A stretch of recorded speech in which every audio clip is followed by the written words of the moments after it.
부흥이라는 말은 무슨 뜻인가요? 예, 번창하고 번성하고 뭐 그런 의미도 있습니다. 근데 많은 그 신앙인들이 부흥이라고 하는 그 단어의 개념을 잘못 이해하는 경우가 많이 있습니다. 이런 거죠. 교회가 10명으로 시작을 했는데 몇 년 안 돼서 500명, 1000명이 됐다.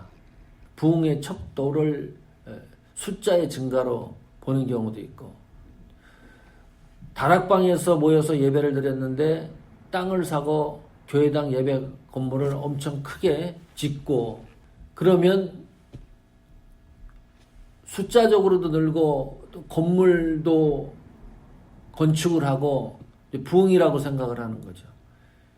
고정된 잘못 이해된 개념이 부흥이라는 것을 상상할 수가 있는데, 많은 사람들이 숫자와 물질의 개념으로 이 부흥을 이제 생각을 많이 하는데, 오늘 하박국서의 내용은 전혀 그 내용과 관계가 먼 부흥의 이야기를 하고 있습니다.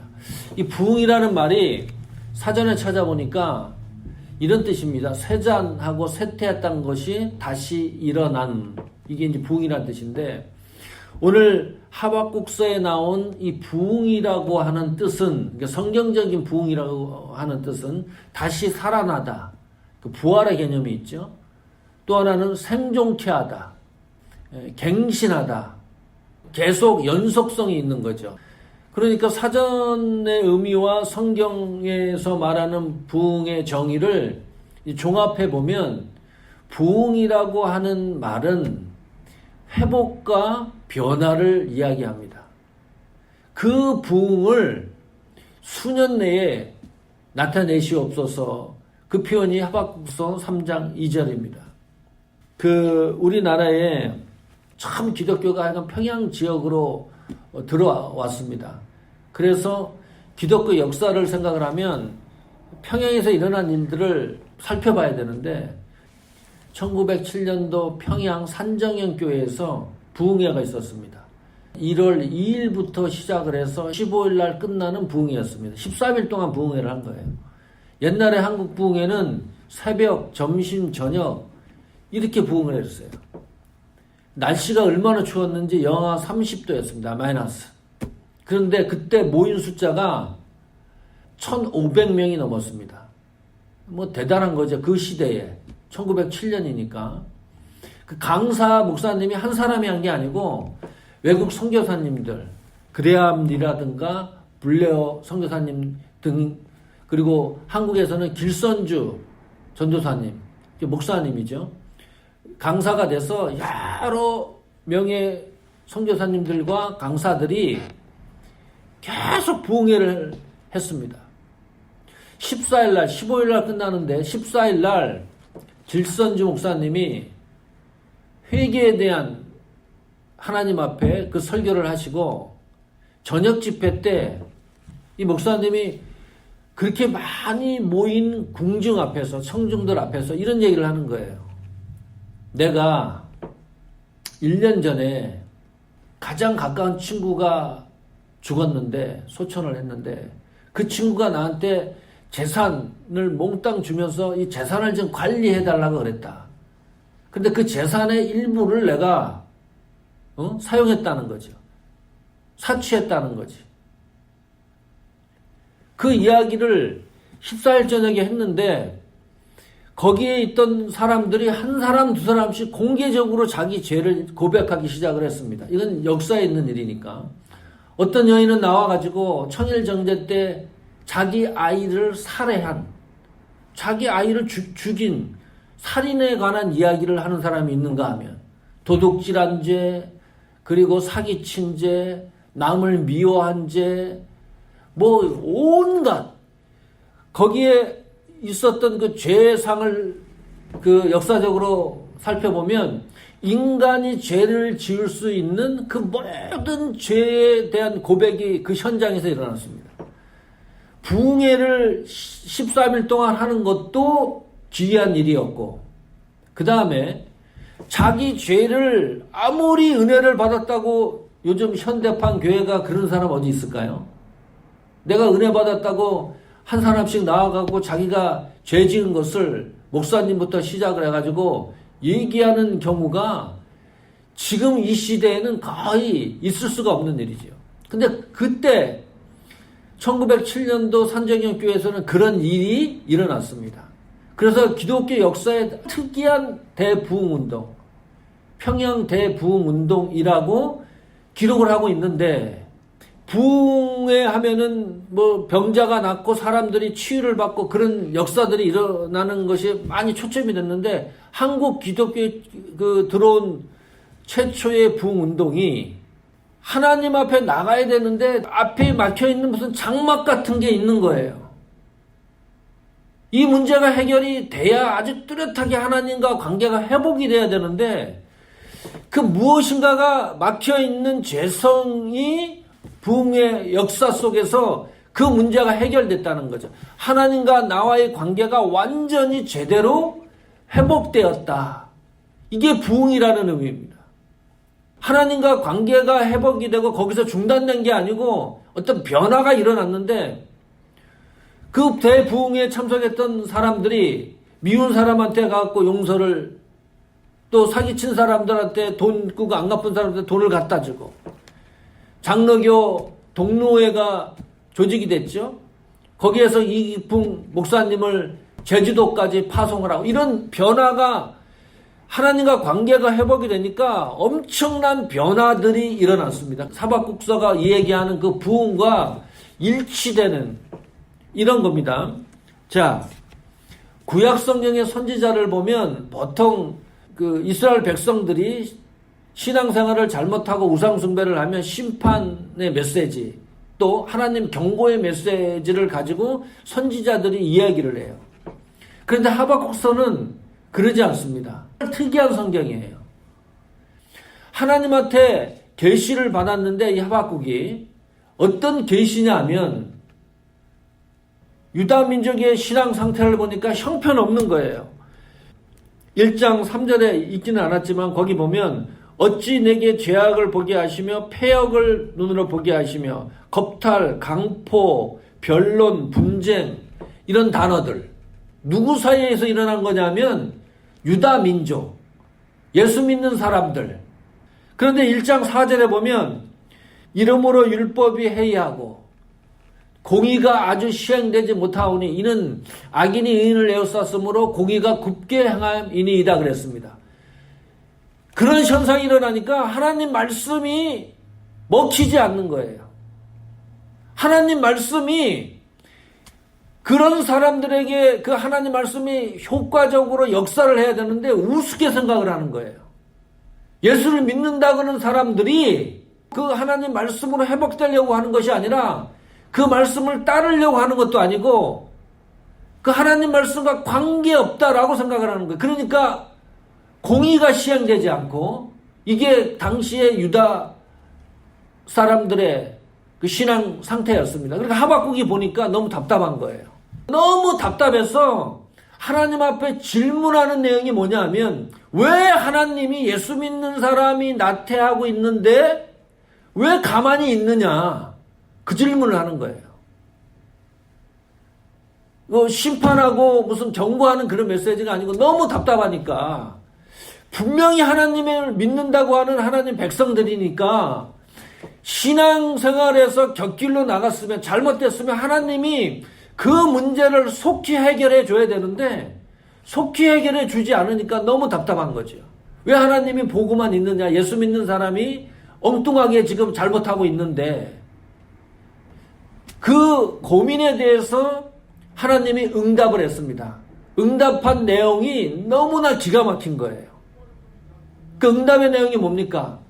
하나님이 바벨론이라는 나라를 일으켜서 유다 민족을 멸망하게 하고 포로로 잡혀가게 하고, 그런 하나님의 계획을 하박국 선지자에게 알려준 거예요. 바벨론이라는 나라가 뭡니까? 여기 1장 6절 한번 보십시오. 하박국서 1장 6절에 보면, 보라 내가 사납고 성급한 백성 곧 땅이 넓은 곳으로 다니며 자기의 소유가 아닌 것 저들을 점령하는 갈대아 사람들을 일으켰나니 그랬습니다. 갈대아 사람을 일으켜서 그 7절부터 계속 나오는 것이 바벨론에 대한 특징적인 것을 얘기를 하는 거예요. 기가 막히죠. 그러다가 11절 보십시오. 1장 11절에 보면 그들은 그 형으로 자기 신을 삼는 자라 이에 바람같이 급히 몰아 지나치게 행하여 득지하리라. 바벨론이라는 나라의 하나의 상징적인 표현이지만 그 힘이 너무 대단하기 때문에 그 힘을 신으로 삼는 그런 나라의 유다 민족, 예수 믿는 사람들이 고난당하게 생겼다. 그 말이죠. 자, 예수 믿는 사람이 실수할 수 있죠. 또 신앙생활을 잘못할 수도 있습니다. 그렇다고 해서 바벨론이라고 하는 최악 아닙니까? 왜 악한 것을 가지고 예수 믿는 사람들에게 고난을 줄 수 있느냐? 이게 두 번째 하박국 선지자가 하나님 앞에 던지는 질문이었습니다.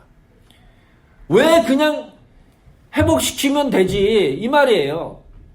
자녀가 말을 안 들면 말로 설득을 해서 말을 듣게 하면 되지. 왜 폭행을 하느냐?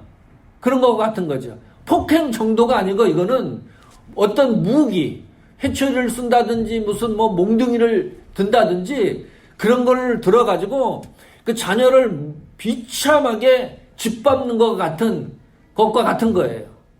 그 내용이. 바벨론이라고 하는 최악을 통해서 예수 믿는 사람들을 회복시키려고 하냐 도무지 이해할 수가 없다.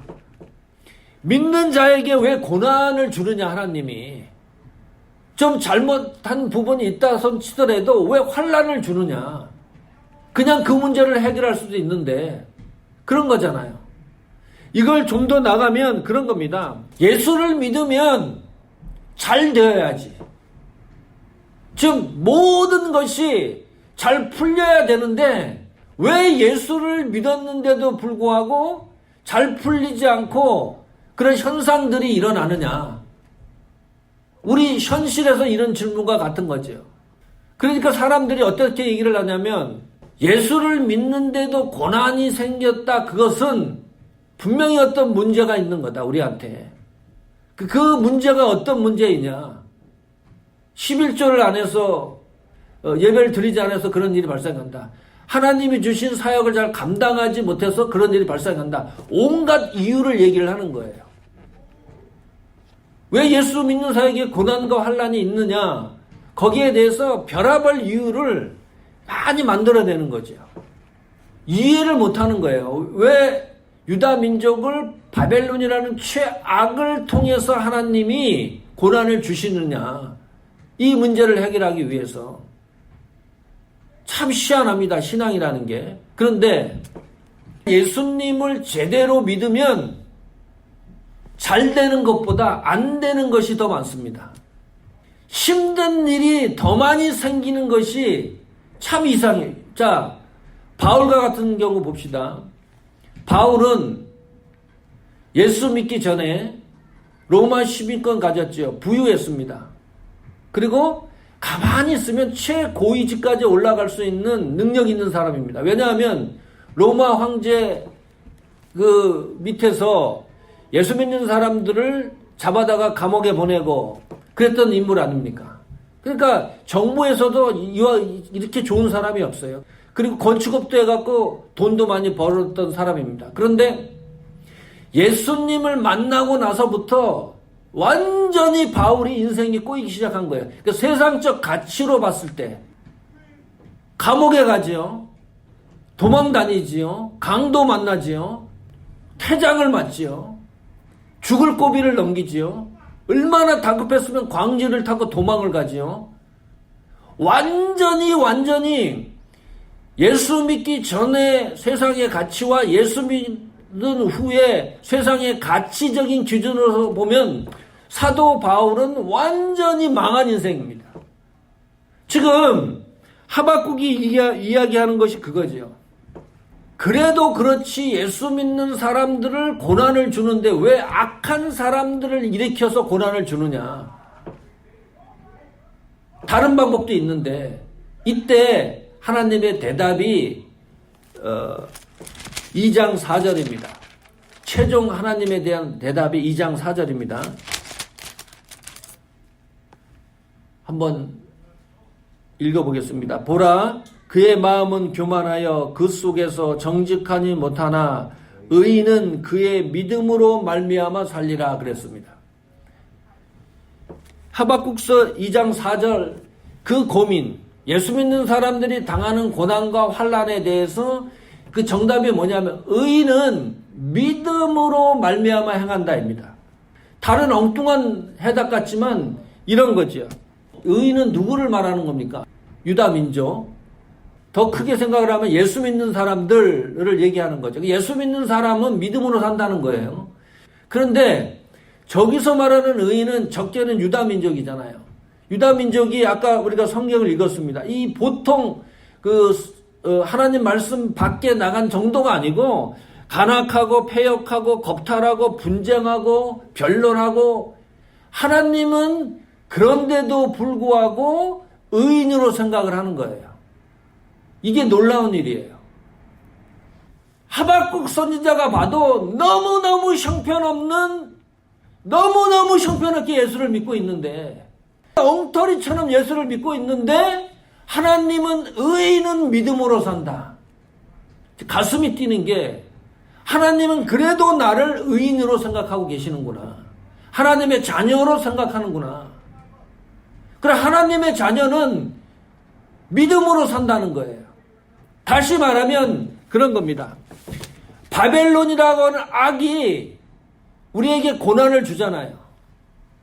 어려움과 환난을 당하는 많은 것들을 통해서 우리가 이 세상을 회복하는 것이 아니고 믿음으로만 가능하다. 지금 그 말씀하고 있습니다. 성도가 당하는 고난을 통해서 우리가 살아가는 것이 아니라 그 고난이 주는 유익은 있지만 본질적인 이유는 믿음으로 산다. 하나님 은혜로 산다는 거죠. 그리고 악한 것도 하나님이 통치하신다는 그 말씀 아래서 믿음으로 은혜로 사는 것이 신앙인이라는 것을 하박국의 고민에 대해서 하나님이 말씀하시는 내용입니다. 올 한 해가 블레셋과 같은 악독한 것이 우리를 견디지 못하게 할 수도 있습니다. 그냥 단순한 게 아니고 그러나 그것도 다 하나님 통치 아래 있는 거죠. 힘들게 하는 그 무엇이 있을 수도 있습니다. 그래도 예수 믿는 사람은 믿음으로 산다. 하나님 은혜로 사는 것이지 하박국 선지자가 이야기하는 부흥입니다. 우리 개인적 신앙의 부흥, 우리 교회의 부흥의 모토입니다. 중요한 요소입니다. 올 한 해가 믿음으로 하나님 은혜로 승리하기를 간절히 축원합니다.